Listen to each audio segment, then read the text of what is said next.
going on 10 years. Whereas shout out to the dance dads, the dance moms, all the people out here supporting the artists today. Takes a lot of work too, and a lot of money. So, like I said, the event very special to me.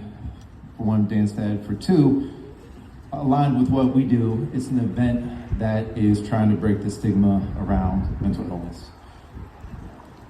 Depression, anxiety, suicide thoughts, these are things that are extremely common, but very difficult to talk about.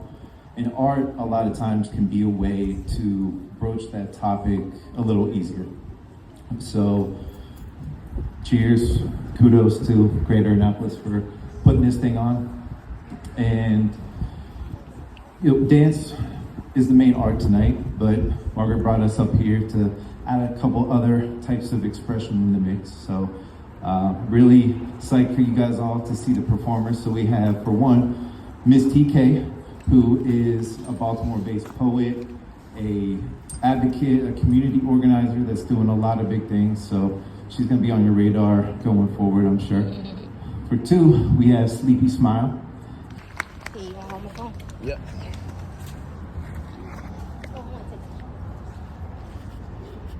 Take off them supplies. Side note, I came from Baltimore and the marathon's going on and I left my shoes, my pretty shoes, so y'all gonna have to take my toes today, okay?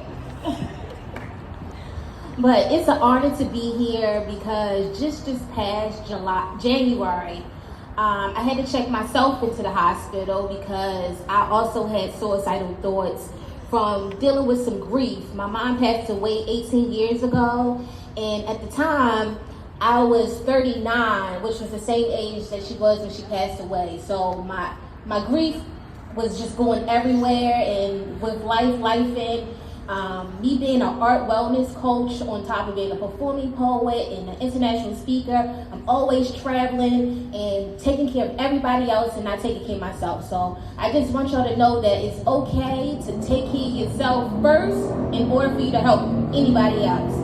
So I wrote this poem because this is what started my grief, coming back from Greece. I was speaking in Greece, and my grief coach, who was helping me deal with my mom, passed away suddenly, and we had no idea, and that triggered my grief hiccup.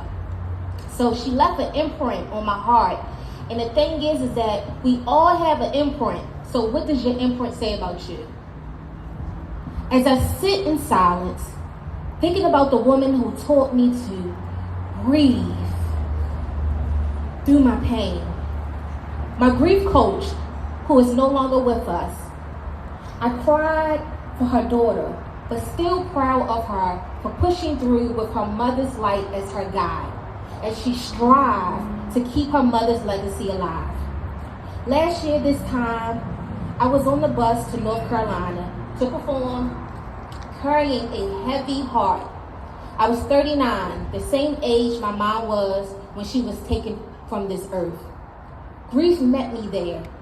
I was in so much pain, and through the ache, my soul whispered to me, "You are becoming." I was alone, no one to hold me. I was clinging to the presence of outside of me, giving others my power when love was right here within me. I think about the darkness, which felt like a punishment, but it was the portal, the break before the breakthrough. I was awakening into my soul's purpose. If she hadn't left her imprint on my heart, if those I love hadn't walked away, I wouldn't have found me. My pain wouldn't have turned into peace. Now it's a year later, and I'm learning to forgive what I cannot forgive. I'm learning to surrender to the now moment, because right now is so sacred. My imprint is touching souls through my legacy, a love that don't run away, but just is. Boom. That's it, y'all. So you can follow me on social media. I'm on Instagram at mstee.kay, mstee.kay. And I hope to connect with you all. I gotta run because I got another event to go to, but Much success, and I look forward to seeing all the recaps. All right, give it up one more time for Miss TeeKay. Whew. Man. Powerful.